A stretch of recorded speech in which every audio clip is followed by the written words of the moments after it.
My name is Vernell Hightower. And on that morning, the sky felt heavier than I had ever known.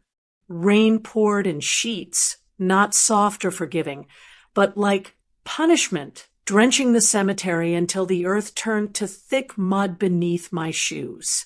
The wind tugged at my black coat, pulling me as though it wanted me to turn away from what lay in front of me. But I couldn't. My son's casket rested there. My Jamari, just 27 years old, the only child I ever had, lowered into the ground as if his life had been nothing more than a fleeting storm. The priest's voice was little more than a murmur swallowed by the thunder and drowned by the static roaring in my ears. Words meant to console slid past me without meaning. Around me, people clutched umbrellas, huddling close, whispering empty condolences, their eyes damp with grief. I stood motionless, my body rigid, my face dry. I hadn't shed a single tear since the call came 2 weeks ago, telling me my son had died in a fiery car crash. They told me his body was unrecognizable, that I would be burying what remained, whatever that meant. Beside me, Sabria clung to my shoulder, her sobs staining my coat with mascara streaks, her face twisted in a display of grief for the world to see. She looked every bit the broken widow, yet something in her tears felt staged, too sharp, too rehearsed. Still, I let her lean on me, because that's what everyone expected. The grieving mother and the devastated wife, bound together in sorrow. But I wasn't truly there. My mind was locked on the box in front of me, and the silence in my chest where I thought pain should be. Then it happened. The vibration in my pocket felt wrong in that moment, almost offensive, pulling me out of the fog. I slipped my hand inside, expecting to silence my phone, but when I saw the screen, my breath caught. An unknown number, a message that made my knees nearly buckle. I'm alive. Don't trust my wife.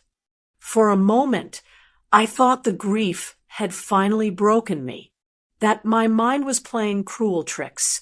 But then, as I stared at the screen, the contact name shifted before my eyes. The number changed to the name I'd had saved for more than a decade, Jamari, the same name I typed into my phone when he got his very first cell at 15. My fingers trembled. My throat closed. Around me, the final prayer rolled on. Hands touched my arm. Umbrellas shifted, but I didn't hear or feel any of it. My entire world shrank to that glowing screen in my hand. Jamari, alive. A storm raged in my head, stronger than the one falling from the sky. If that was truly my son, then whose remains lay inside that casket? And why would he tell me not to trust Sabria, the woman now weeping against me as if her life had shattered? My eyes darted toward her, and for the first time, I saw not a widow but a mask I suddenly wanted to tear away. But I stayed still. I couldn't reveal what I'd seen, not yet. I kept my face empty, my body steady, even as my heart thundered and my vision blurred. One truth cut through everything. The story wasn't over. Jamari wasn't dead. And if what he said was true, then everything I thought I knew about my family, my daughter-in-law, and this day was a lie. And as I slipped the phone back into my pocket, I made myself a promise. This funeral wasn't the end. It was the beginning. Before I tell you what happened next, I'd like to know where you're watching from. I still remember the first time Jamari brought Sabria to meet me. He was in college then, all nerves and excitement, eager to show me the woman he believed was his future. She walked into my home with a smile polished like glass, red lipstick painted in a way that drew every eye and questions that cut sharper than they should have. She asked about my job, my savings, my house, things no young woman meeting her boyfriend's mother for the first time ought to care about. I noticed then that her smile never reached her eyes. They were watchful, calculating, as though she was already measuring what she stood to gain. Jamari, of course, was smitten. His face lit up every time she spoke, and he rushed to explain away her bluntness, saying she was curious, ambitious, that she challenged him in ways no one else had. I let it go, telling myself he was grown, that a mother's doubts should not get in the way of her son's happiness. But the truth is, from that first dinner, something in me stayed unsettled. The years that followed didn't soothe me. After their wedding, I saw the change in Jamari. He became quieter, more reserved, as if some part of him was always measuring his words. When I'd ask about his work or his dreams, he'd answer quickly, always glancing at Sabria for approval, like a child waiting to be graded. Their visits grew shorter, and the warmth that used to flow so naturally between us seemed to cool each time they came. I remember one evening especially, a Sunday dinner at my house. Jamari had rolled up his sleeves while helping me set the table, and I caught sight of a bruise on his forearm, deep and fresh. When I asked, he laughed it off. Rough game of basketball, he said, but my son had never once in his life played basketball seriously. I pressed him, gently, but he changed the subject, and Sabria slipped in with a story that sounded rehearsed. The way she squeezed his shoulder then, smiling with her teeth, but not her eyes, left me chilled. It wasn't affection, it was a warning. Those dinners were always the same.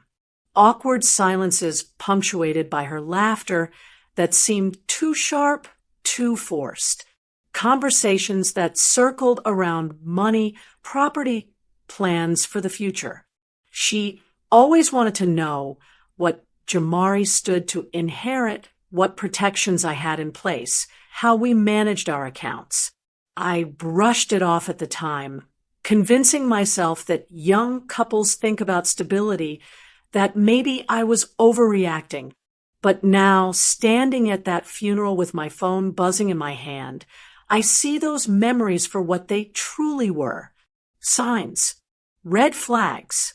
Proof that the mask Sabria wore for the world had never fooled me completely.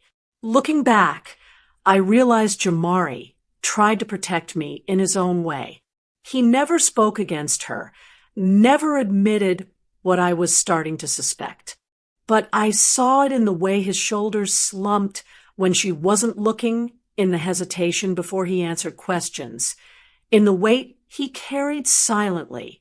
I told myself it was the stress of adulthood, that marriage and bills and responsibility had simply dulled his spark. I wanted to believe that. I needed to. But the truth was always there, waiting. Now, with that single message, I'm alive. Don't trust my wife. Everything I had buried inside me came rushing back. Every bruise, every silence, every uneasy smile. They weren't accidents. They weren't imagination. They were warnings, and I had ignored them. And as I sat replaying those moments, I understood something clearly. My son's marriage had never been love. It had been a performance, a mask, one I had allowed to stand unchallenged. That mistake would not happen again. After the funeral, when the crowd dispersed and the dirt settled over the casket, I knew I couldn't just sit in silence. The message on my phone burned in my pocket like a secret too heavy to carry, and though I showed no one, it was enough to push me into action. If Jamari was alive, and if he warned me not to trust Sabria, then I needed proof something solid I could see with my own eyes. I started where anyone would, with questions nobody expected me to ask. I didn't come at her directly. Instead, I listened. I leaned on the casual gossip of people who thought grief had made me fragile, incapable of catching the truths buried in their words. At the repast, I heard the first whisper.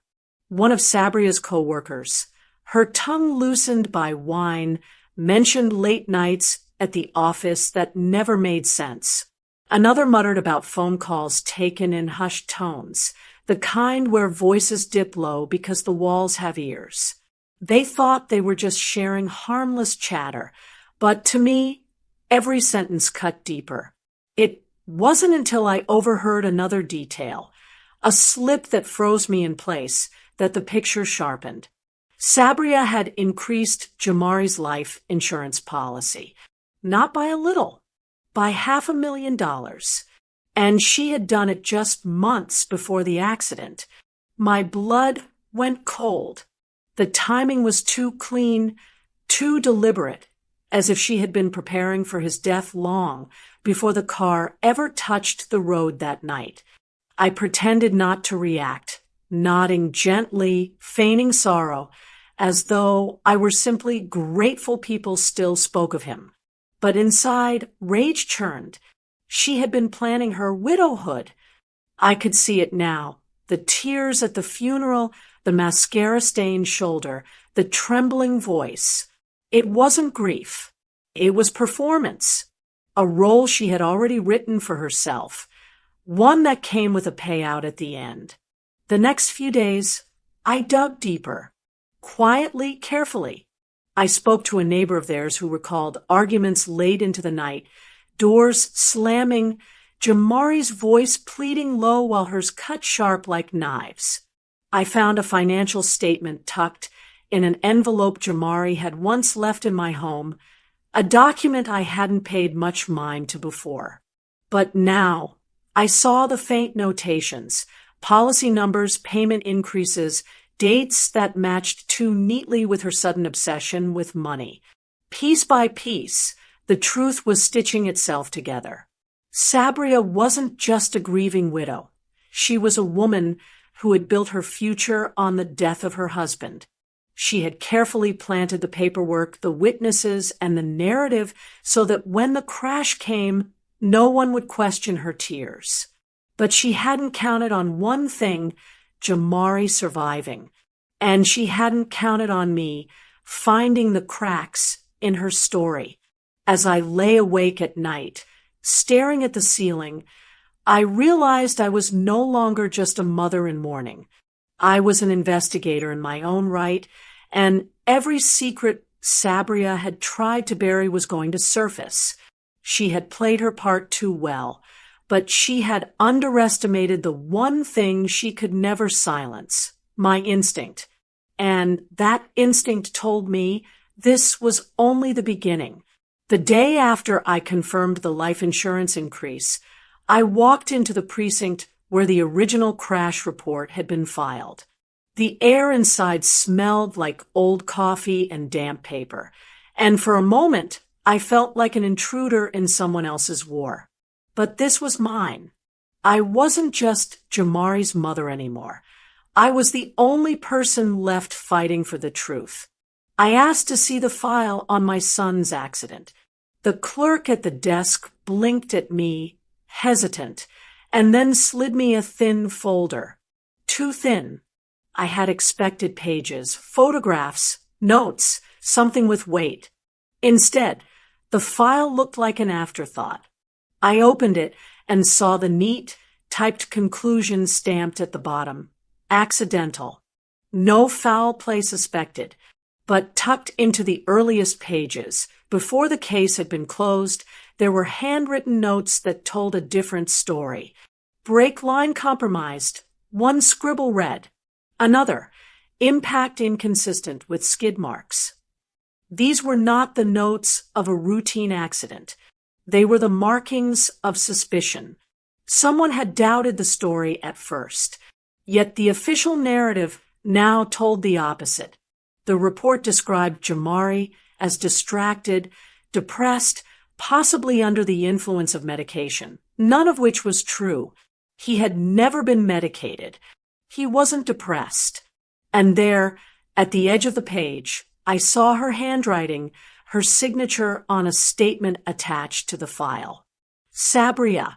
She'd been quick to tell the officers her husband had been off, lately distracted, that he'd been acting strangely behind the wheel. She painted a picture of a man spiraling, and they had taken it as fact. I sat there holding the file, my jaw tight, my hands trembling. She had done it masterfully, played the grieving wife so perfectly that no one questioned her tears. She had supplied answers before the questions were even asked. Depression, stress, recklessness. She'd made my son look like the architect of his own death. I asked the clerk if there had been an investigator assigned at first, someone who'd raised those early questions. He hesitated, then gave me a name. I recognized it immediately. An old friend of my late brother, a man who had worked traffic investigations for years. He was the one who had written those first notes, the one who had smelled something off. But the file showed his involvement had ended abruptly. The case had been reassigned, closed, sealed. As I left the precinct, the folder heavy in my hands, I understood exactly what I was looking at. This wasn't just negligence. It was manipulation. Sabria had scripted the entire narrative, and everyone else had played along, either too trusting or too tired to look deeper. She hadn't just tried to kill Jamari. She had tried to erase him and control the story of his death down to the last comma. I drove home with the rain on my windshield, the file open on the passenger seat, and a new kind of fire in my chest. Every line, every note, every lie pointed back to her. She had covered her tracks well, but she had also left a trail, and I was going to follow it to the end. The message had burned a hole in my soul for days, but when the instructions came, short, precise, and terrifyingly real, I knew I had no choice. Motel 39. Off Road 8. Come alone. My hands gripped the steering wheel as I drove through the night, my pulse hammering with every mile. The rain had slowed to a drizzle, but my palms were slick with sweat, my throat dry as if the storm had moved inside me. The motel looked like Hope's graveyard, neon sign flickering, paint peeling, cigarette butts scattered like confetti on the pavement. I parked beneath a broken light, the darkness pressing against my windows.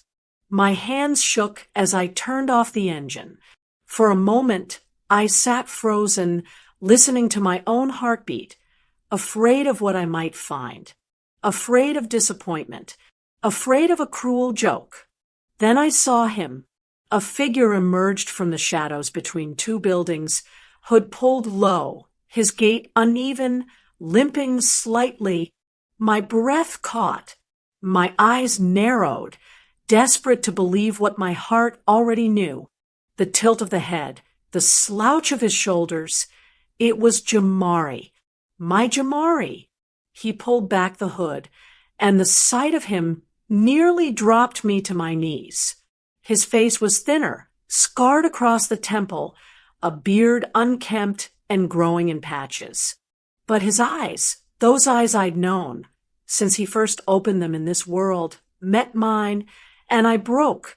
We ran to each other, colliding in a desperate embrace, our arms clinging as though the world might rip us apart again. He pressed his face into my shoulder, his breath ragged, and I felt his chest rise and fall like waves against me. For the first time in weeks, I felt alive, too. I had to make her think I died. He whispered, voice cracked from silence. She wouldn't stop until I was gone. And then he told me everything. The night of the crash, Jamari had discovered the truth about Sabria. He had pieced together her hidden world of debts, stolen money, and schemes. When he confronted her, she didn't crumble, she smiled. Later, she tampered with his car, slicing away his future with her own hands. He lost control on the highway, metal and fire swallowing him whole. But by some miracle, he crawled from the wreckage, battered but breathing, with the help of a college friend, a man who owed him loyalty and had the skills to make people disappear. Jamari staged his own death. The fire consumed the evidence. The authorities accepted what they were given, and Sabria played her role perfectly. Meanwhile, Jamari hid in motels, healing, waiting, watching, while the world buried him. As he spoke, his scars seemed to deepen under the glow of the neon light. He lifted his shirt slightly, showing me another mark across his ribs, proof that death had come close enough to touch. My stomach twisted, but I forced myself to hold steady. If he could survive, I could too. When his story ended, he took my hands in his grip weak but determined. She thinks she won, Mama. She thinks she's free. But she won't stop. Not until I'm erased completely. That's why I need you. In that moment, my grief hardened into something new. Revenge. The tears I hadn't shed at his funeral finally came, not for loss, but for rage. Sabria thought she had closed the book. She had written Jamari's death into her script, stamped it with lies, and sealed it with mascara-stained tears. But she had miscalculated. She hadn't buried my son. She had awakened me. This reunion was not the end of our pain. It was the beginning of her reckoning. He told me Sabria wasn't simply manipulative. She was dangerous. Behind the image of the polished wife was a woman knee-deep in schemes most people wouldn't believe. Through contacts she had cultivated under the guise of journalism, she had linked herself to an underground network that thrived on laundering money through shell companies. Fake businesses, false contracts, endless paper trails that looked legitimate from the outside, but were rotten within. She didn't just live off Jamari's paycheck. She was moving money through accounts under his name, making him the cover for her fraud.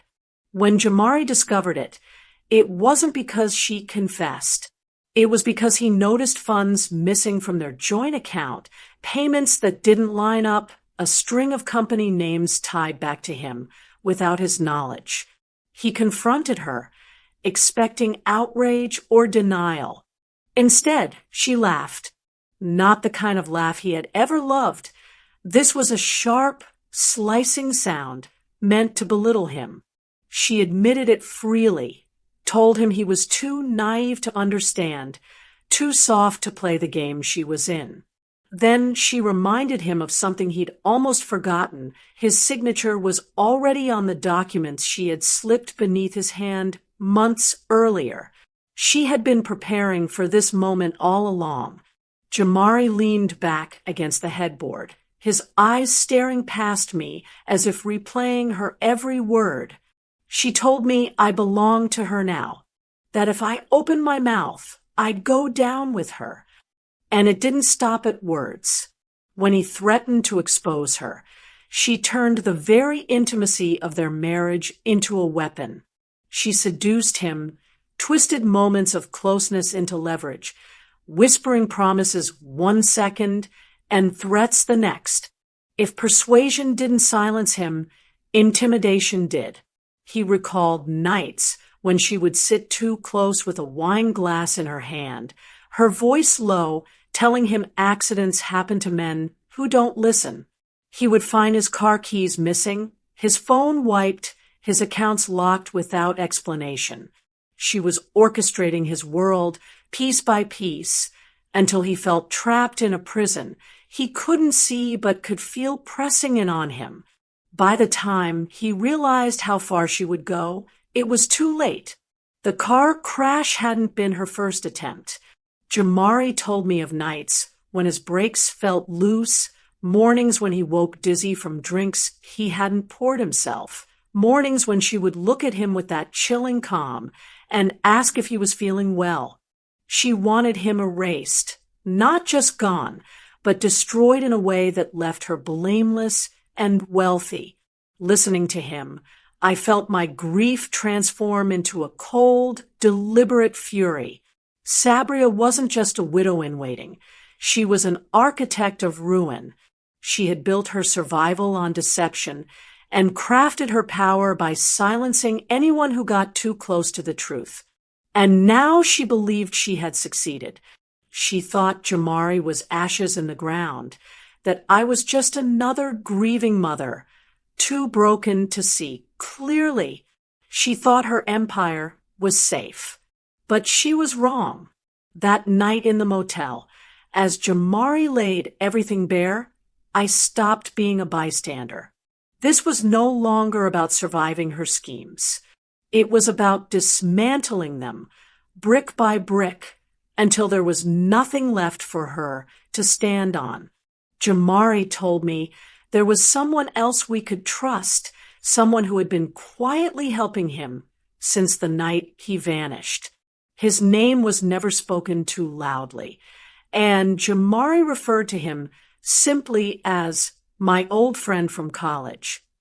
When I finally met him, I saw immediately why Jamari had chosen him.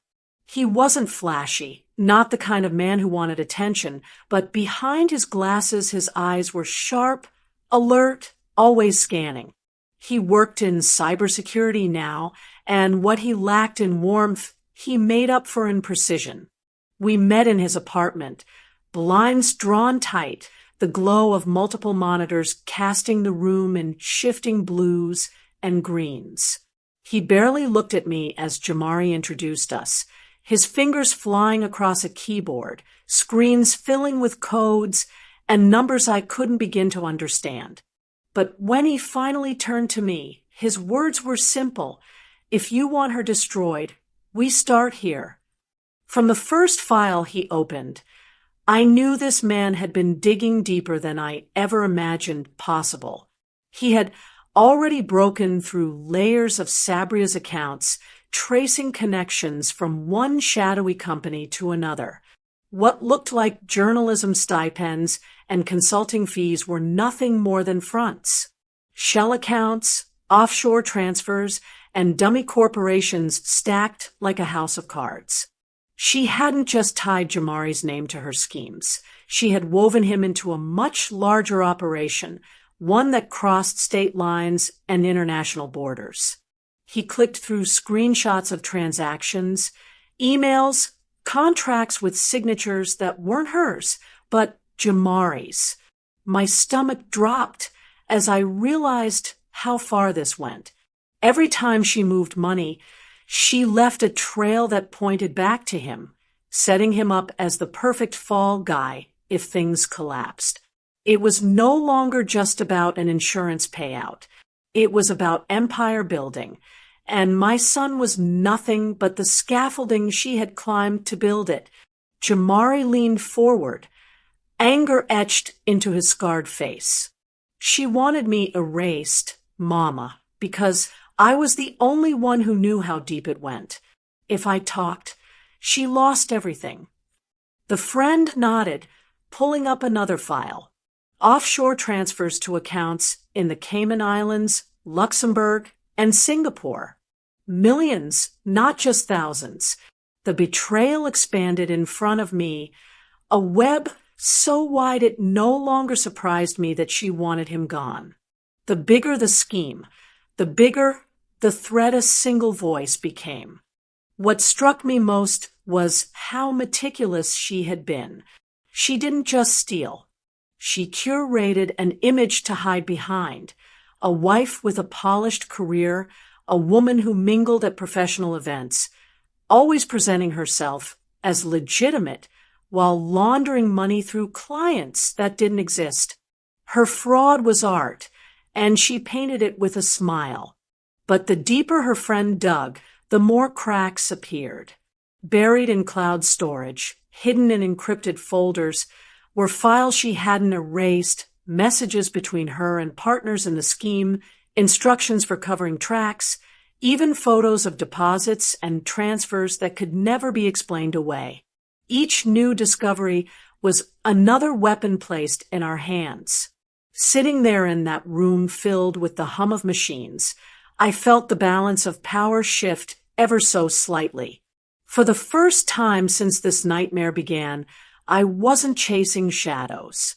I was staring at her empire, at the proof of her treachery, and I knew this was the beginning of her unraveling. I looked at Jamari, then at his friend. "Keep digging," I said. "We're going to use every piece of this, not just to survive her, but to ruin her." And in that moment, my revenge stopped being an idea. It became a plan. I had always known Devon Cole was trouble. Even before Jamari married Sabria, I could see it in him: restless eyes, quick excuses, and the air of a man who never seemed to stand on solid ground. But I never imagined how deep he had sunk until the night he called me, his voice hoarse and shaking, asking to meet. We sat in a corner booth at a diner off the highway, the kind of place where nobody cared who you were as long as you paid for your coffee. Devon looked worn, his shirt wrinkled, hands trembling as he stirred sugar into a cup he never drank. He didn't meet my eyes at first. He talked around his words, fumbling, clearing his throat, until finally it spilled out. "She pulled me in, Vernell." I didn't know what she was really doing. I swear I didn't. I didn't say a word. I just let him talk. And he did. He admitted that Sabria had leaned on him for years. She used his background as a former cop to her advantage, asking him to run plates, make calls, dig into records.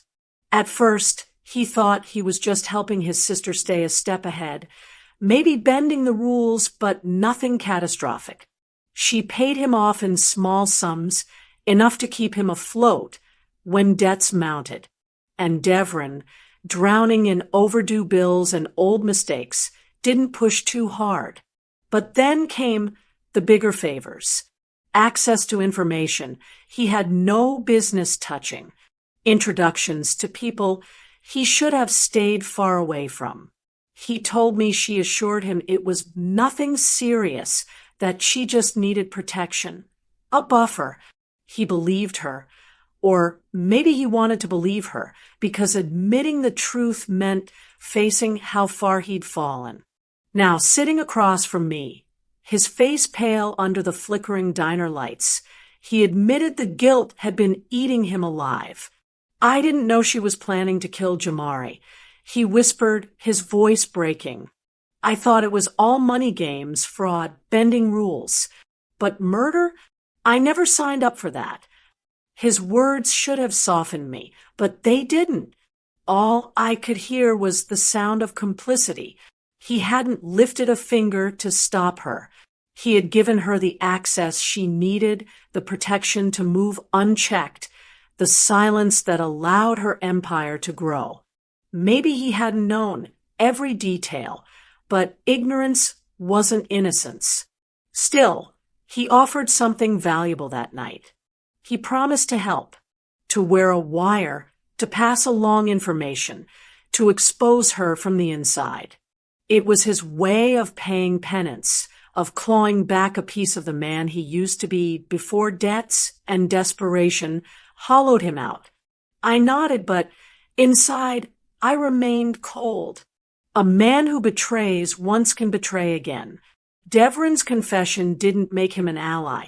It made him another piece on the board, useful but never to be trusted.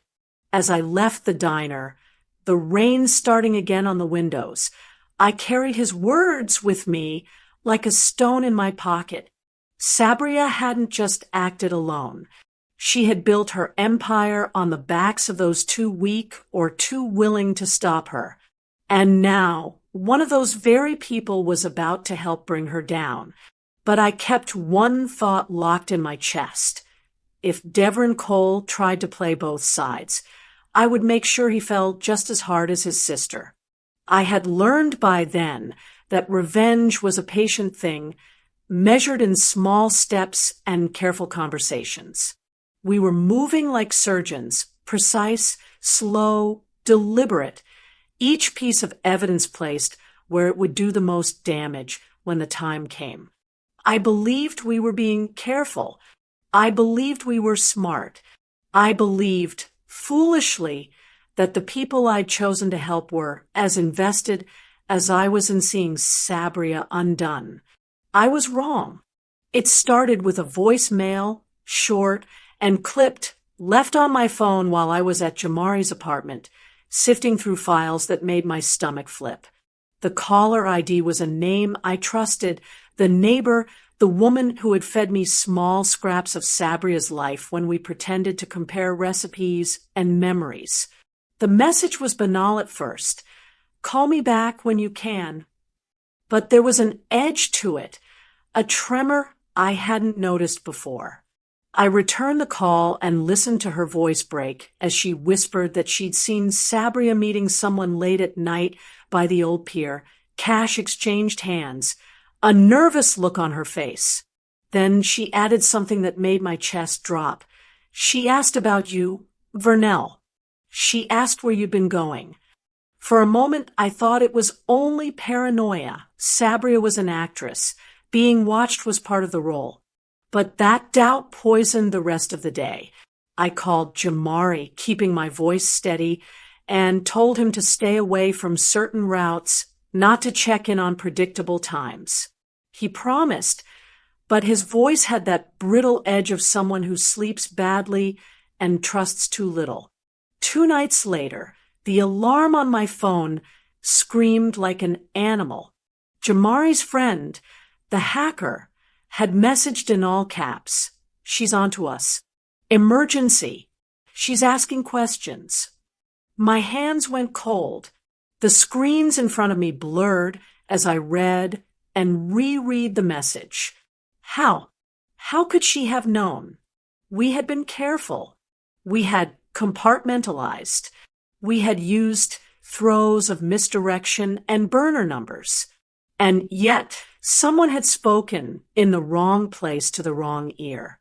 I called everyone. Devon answered first, voice hollow with guilt. She came by my place, Vernell, said she needed help, said someone was asking questions, said someone was snooping. I told her I didn't know anything. The lie was thin. I could hear it in his pause. Then the neighbor called back, voice shaking. I didn't mean to. She asked me about you because she knows you talk to people. I panicked. The leak was microscopic and devastating. It wasn't a file or an email or a trace of money. It was a human thing, fear, a whispered confession over coffee, a neighbor's misplaced loyalty. The web we had woven had a hole, and the hole was swallowing light fast. That same night, Jamari nearly paid with his life. He was supposed to be in a safe house, a small rental 2 towns, over a place we had picked because the owner was a friend of a friend who never asked questions. But when the hacker pinged me with live feed footage, my stomach turned. A car had pulled up outside the rental. 2 silhouettes moved with intent toward the door. One held something that glinted too brightly in the dim light. My breath stopped. Jamari reached for his phone, hand shaking when a muffled knock sounded and a voice called his name, Sabria's voice, sweet as poison. He moved like a ghost, sliding beneath blankets, clutching the small pistol Jamari had kept since the crash, a promise to never be taken without fighting back. The live feed showed him press his face to the window, watching the shadow stretch across the lawn. He waited until he saw the headlights recede, until he was sure they had left. Then he fled through the back, scraping his palms, and disappeared into the night, breathing like someone who had cheated death by inches. When he called me, his whisper was raw. They were here, Mama. She was looking for me. Devrin said he saw her come by. God, she was close. I felt the world tilt. It wasn't just about evidence anymore. It was about survival. Every ally who had spoken too freely, every friend who had panicked, every heart that had felt pity for Sabria and extended her a small mercy, each of them had become a blade turned toward us. The cost of trusting too easily was no longer theoretical. It was the friend whose nerves cracked and told Sabria where to look. It was the neighbor who thought she was protecting herself by talking. It was Devrin's fear that made him lie. It was my own complacency in thinking that grief and resolve made us infallible. I sat up all night after that, listening to the rain and replaying every conversation, every meeting. Revenge had sharpened into something colder. It was no longer a plan built only on evidence. It had to become a lesson in who could be trusted and who would be used. I made a list in my head of names, those who had kept faith and those who had faltered. The betrayers would be dealt with quietly in ways that made them regret the slip. The faithful would be rewarded with the truth. And Jamari, he was alive but fragile. That thought steadied me. It was a cruel reminder that this battle wasn't only criminal, it was personal. The next moves would have to be surgical, more exacting than anything we'd done. There could be no more careless words, no sympathetic chats, no small kindnesses that became weapons against us. I realized then that I couldn't simply stand beside him. I couldn't just offer comfort or follow his lead. If we were going to dismantle Sabria's empire, if we were going to strike back at the woman who had almost taken my son's life and laughed while doing it, I had to take command. This was no longer just his fight. It was mine. So I went back to the places where my name still carried weight. I reached out to old friends, people I hadn't spoken to in years, but whose loyalty had never been bought.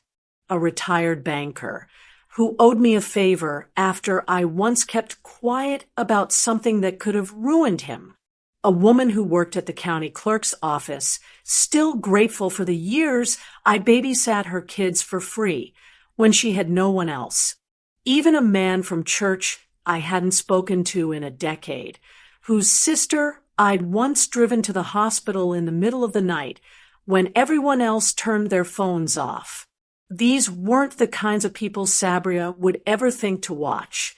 To her, they were nobodies. To me, they were weapons. Piece by piece, I mobilized them. I asked for information, for access, for eyes and ears in places Sabria thought were safe.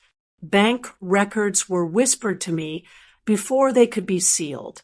Copies of property deeds slipped into my hands, showing how far she had stretched herself. Even whispers of her movements reached me before they reached anyone else. My old network, stitched together by years of favors and unspoken debts, came alive again. I no longer felt like a grieving mother dragging herself through someone else's plan. I was orchestrating now. The anger in my chest had turned into precision, into calculation. Every person I reached out to, every scrap of knowledge I collected, was another thread in the net I was weaving around Sabria. And as the days passed, I could see it clearly. This revenge would not just belong to Jamari. It would belong to me, too. My hands were steady again, my voice firm, my resolve absolute. The woman who had almost buried my son was about to learn that she wasn't just at war with him. She was at war with his mother. And I had no intention of losing. The harder part was the waiting.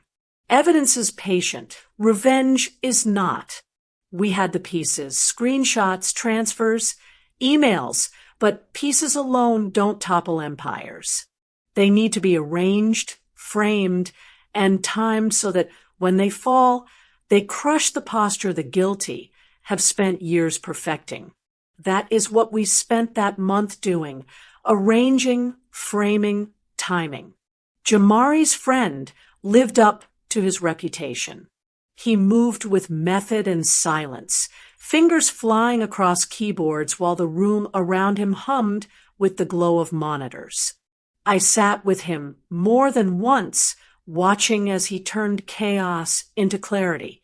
He taught me to read the things I'd only half understood, a routing number that pointed to a shell company, a dated invoice that didn't match any real service, a cluster of small transfers that funneled into something much larger abroad. He could make the invisible visible. He pulled hidden directories from a cloud backup Sabria thought scrubbed clean. He decrypted a string of messages where she used a pet name for Jamari and then coldly discussed the logistics. He assembled timelines showing when payments cleared and when Jamari's meetings conveniently vanished from calendars. Each file he handed overfelt like another brick pulled from beneath her feet. Devrin was the wild card. He approached it like a man, trying to steady himself on a tightrope. He wanted to atone, but feared retribution. I didn't blame him. No one who's been that deep comes out unscarred.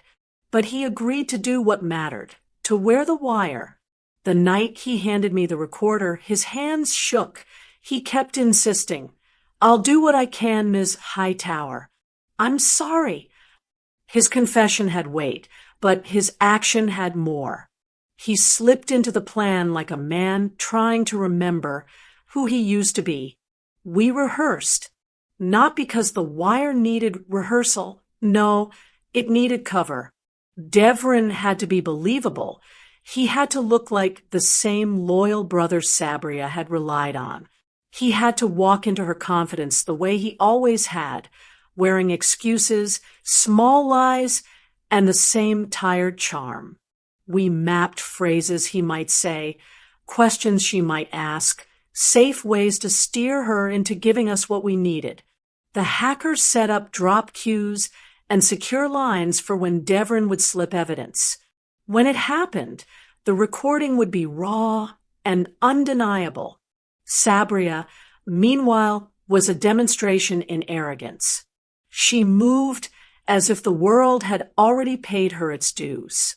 I watched her from the periphery at a luncheon she hosted for some industry colleagues.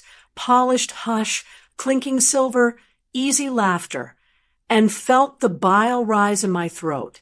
She glided through the room in a dress that cost more than my roof, speaking in sharp sentences that landed like soft threats. She mentioned new opportunities, starting over, and rebuilding as if they were neat boxes already checked. She told a story about a business contact in Miami with the kind of laugh that says everyone already believes you. She smiled too wide when someone toasted her resilience. She had the nerve to wear survival like a crown. There were smaller signs, too. A new passport application quietly filed, a lawyer's card tucked into her purse, deposits into accounts that now had different names attached. She scheduled a retreat in the Bahamas, which she casually described as necessary for closure. In the past, I might have envied her composure. Now each of those moves felt like arrogance, the certainty of a woman who thought she had erased consequence. All the while, Jamari stayed hidden and steady. He would send updates in the small hours, short strings of text that read less like hope and more like instruction. Wait, watch, steady. We synchronized timelines with the hacker, when to move a file into public view, when to nudge a prosecutor's interest with a breadcrumb, when to let a petty creditor step on a checkmate piece without realizing the board around them. The net had to look accidental. It had to look like creditors catching on, vendors noticing mismatched invoices, a whistleblower seeing a paper trail and calling the right ear. I orchestrated calls. I nudged the retired banker to check a ledger. I reminded the clerk at the county office about a missing signature. I placed a casual call to a woman who runs the local shipping registry, asking about anomalies. These were petty favors I'd traded in other years, the kind that sit in the memory of people who know their debts. They answered me now because they owed me, because I had kept their secrets before, and because there are debts people pay in silence. When the first ripple hit, an email from a vendor suddenly asking for clarification on invoices, then another vendor freezing a transfer, Sabria's composure shifted, just a fraction. She smoothed her laughter on the luncheon stage, but later, alone in her car, she tapped at her phone with an edge I'd never seen. The arrogance began to crack, and every small crack set us closer to the moment we needed. Deverin's wire picked up her offhand comment about needing to move assets fast, and the hacker cataloged it like a victory. That audio would not be spun away. We built the net with patient cruelty. Not cruelty for the sake of it, but cruelty as a tool, deliberate, surgical. Each person I reactivated was a strand. Each file the hacker decrypted was a knot tied tighter. Sabria prepared to move on, blind to how carefully the world around her was being rearranged. She thought the storm had passed. She did not know she was standing in the center of the web we had woven. When I went to bed that night, exhaustion hit me like an old friend. But under the fatigue was a calm I hadn't felt in months, the calm of someone who has turned grief into purpose and purpose into movement. The net was almost ready.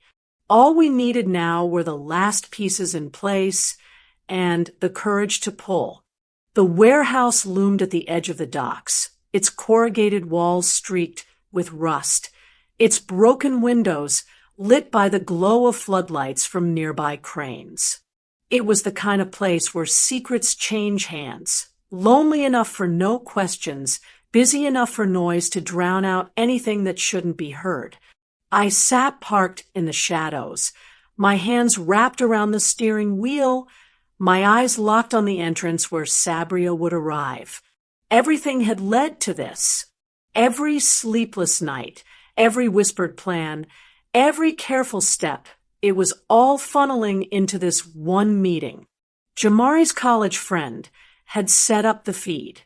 Tiny cameras were patched into the rafters of the warehouse, their signals bouncing straight to a laptop humming in the back seat of my car.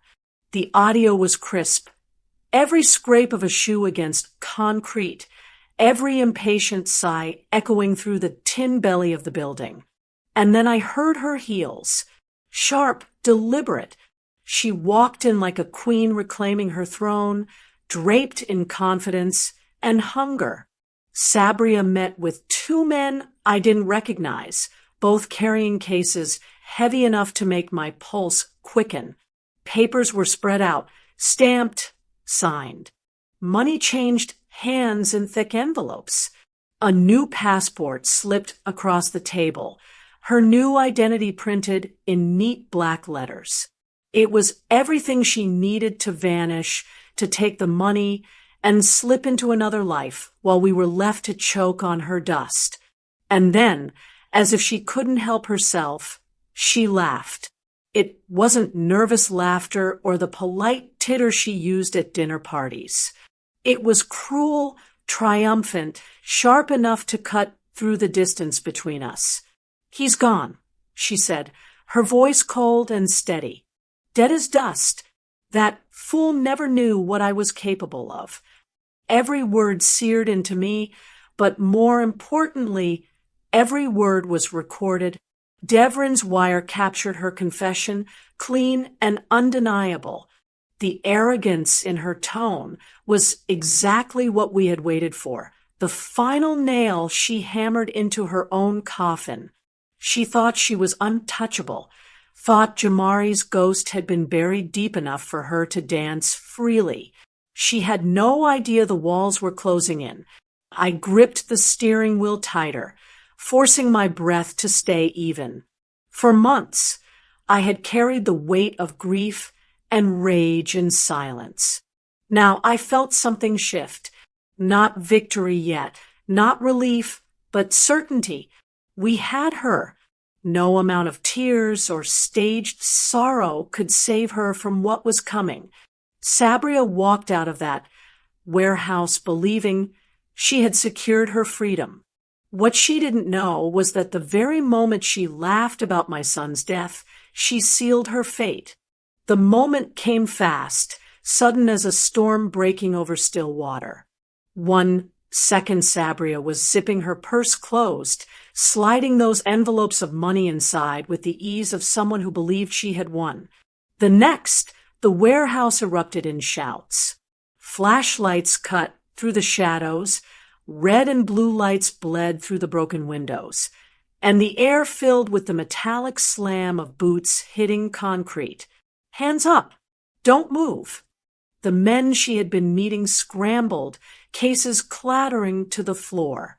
Sabria froze for only a heartbeat, her polished mask cracking as realization struck. She turned, searching for an escape route, but there was none.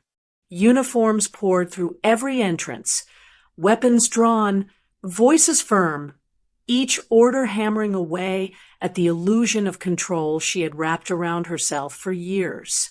I watched it all from the feed, my pulse steady for the first time in months. I saw her raise her hands slowly, her laugh gone, her eyes darting in panic. The same woman who had stood at my son's funeral and wept on my shoulder now stood surrounded, no stage to act on, no script left to read. And then, through the chaos, I saw Devrin. He hadn't been given time to slip away. He was pulled aside by 2 officers, their hands gripping his arms tightly, forcing him down. His face was pale, eyes wide, but he didn't resist. He looked up as the cuffs snapped around his wrists, and in that instant, I knew he finally understood. Sabria had used him like a pawn, dragged him into her world, and now he would pay alongside her. Blood ties meant nothing to her, and they meant nothing in that warehouse.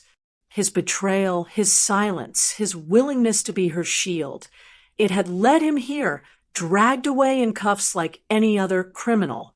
The sound of Sabria protesting reached me through the speakers. You don't know who you're dealing with. This is a mistake. I'm the victim. But her words fell flat against the recordings, against the documents spread across the table, against the millions funneled through accounts that were now frozen. The empire she had built in secret crumbled in an instant. Every string she had pulled, every manipulation she had perfected, it all snapped at once. I sat back in my seat, watching her image flicker on the screen, hands behind her back, head lowered as they read her rights. It should have felt like triumph, but it was heavier than that. It was final. It was the collapse of a woman who had thought herself invincible, undone by her own arrogance, undone by the family she tried to bury. For months, she had played the widow, laughed at my son's survival, mocked the idea that anyone could touch her. But in the end, it was simple. Lies can buy you time, but they cannot buy you freedom. As the feed cut out and the laptop went dark, I whispered to myself what I already knew. Sabria's reign was over. And with it, the mask she had forced us all to wear was finally gone.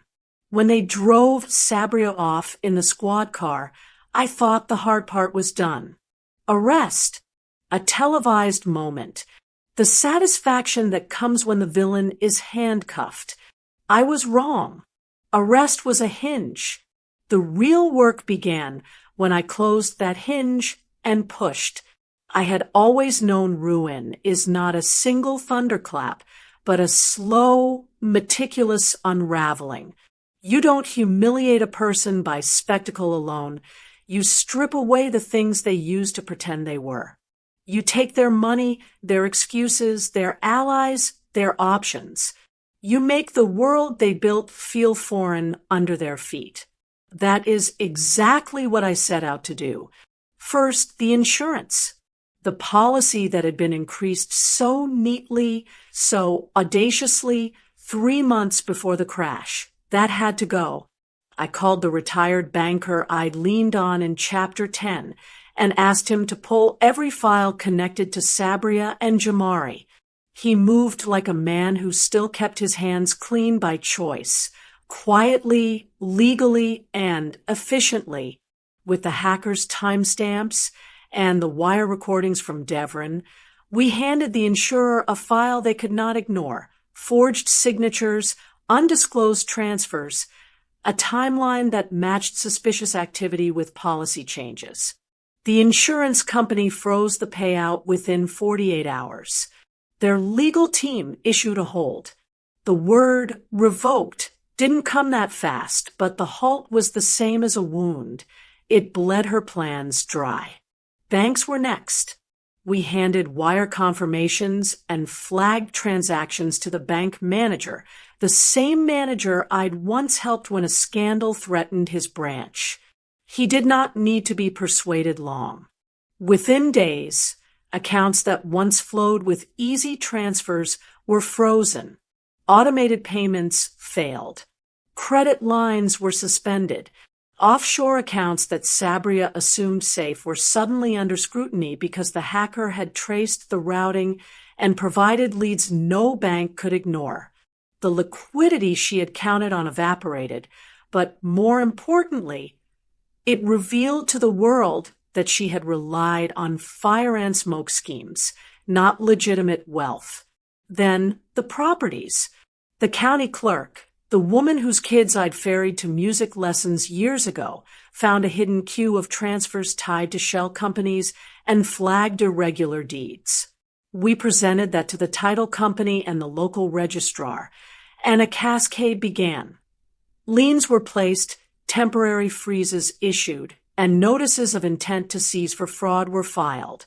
Properties she had thought safe, a condo, a weekend house, investments, were suddenly encumbered. Buyers stepped back. Tenants were informed. The house she had shown off on social feeds became an asset under review. The illusion of stability cracked with each recorded demand letter. But paper and accounts only tell part of the story. The real pleasure, yes, I admit it, pleasure, came from watching the walls fall in on the people who had once embraced her. Allies who had smiled with her at charity galas suddenly found that smiling was expensive. Her legal counsel, once so smooth and available, filed a motion to withdraw when a senior partner quietly pointed out the risk to the firm's reputation. A business associate who had shaken her hand and promised introductions asked for the return of funds she'd fronted, citing panic and fear of being implicated. The man who'd arranged some of her offshore transfers suddenly invoked irreconcilable differences and cut ties, leaving her with unpaid vendors and open invoices. Devon's face in those days was hollow with shame, but he was also a live wire of action. He cooperated, and in doing so provided names of people he had called on her behalf: vendors, middlemen, the small-time facilitators who make laundering feel neat. Each name we turned in scurried to clean their records, and in that scramble, they exposed others. Loyalties are brittle things when freedom is threatened. They snap in the face of subpoenas. Word travels fast in their circles. Friends who had once toasted her resilience now texted cautiously, then not at all. When it rains, someone once told me, the only people who stay are those who will stand in the storm with you. Sabria found few willing to stand. Invitations evaporated. Her curated feeds went quiet, likes disappearing like footsteps retreating from a flooded road. People who had been photographed with her at galas scrubbed images. Her name stalled in the group chats. Isolation compounded the financial ruin, and vice versa.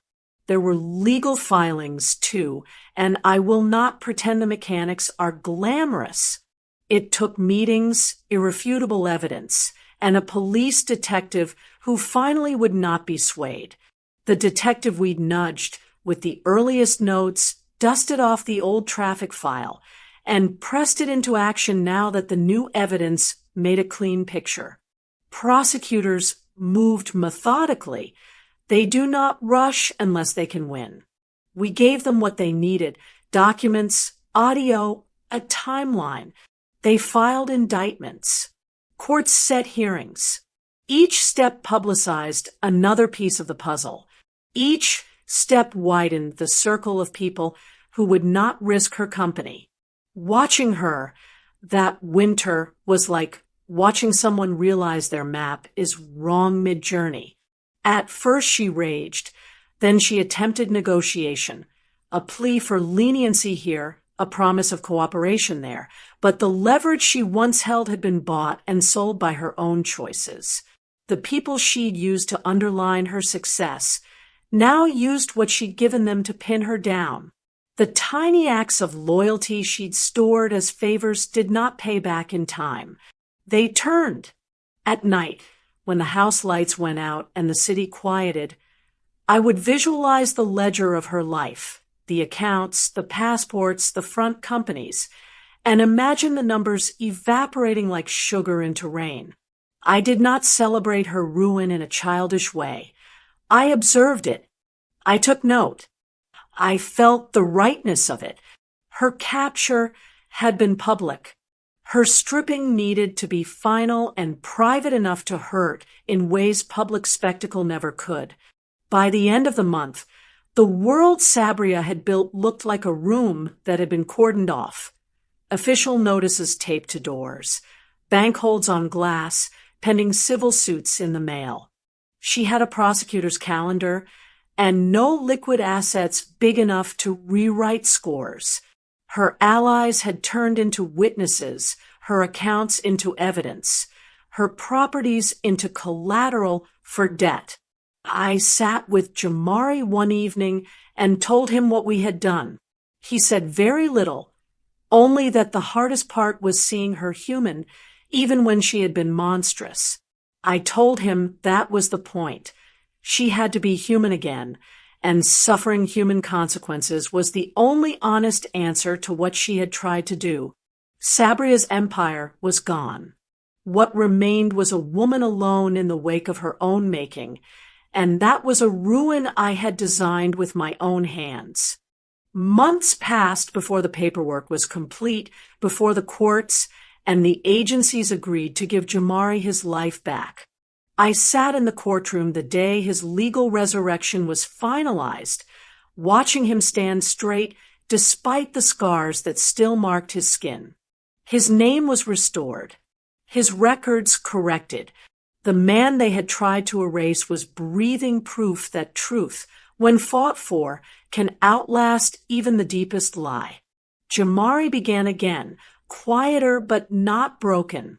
He took a job teaching robotics at a community college, pouring his days into something that made him feel whole. He laughed more freely now, hugged me longer, stayed at the table after meals instead of retreating into silence. I saw the boy I had raised growing into a man who refused to let what was done to him define him. And me, I sat back and let myself reflect, not as a grieving mother, but as the woman who had turned grief into power. Revenge, I realized, had never been about rage. Rage burns too quickly, leaving ash in its wake. What I carried was patience, strategy, a determination to strip the betrayer of every ounce of control, every dollar, every ally, every illusion she thought could shield her. Sabria was gone from her pedestal, the mask of a loving wife, the empire of stolen money, the circle of so-called friends. All of it torn down piece by piece until she stood alone in a cell, a hollow echo of the woman she had pretended to be. That was my revenge, not just her capture, but her ruin. As I looked at my son, scarred but alive, and at the life he was building again, I knew I had given him more than survival. I had given him the justice of knowing she lost everything she had tried to gain, and I had given myself peace.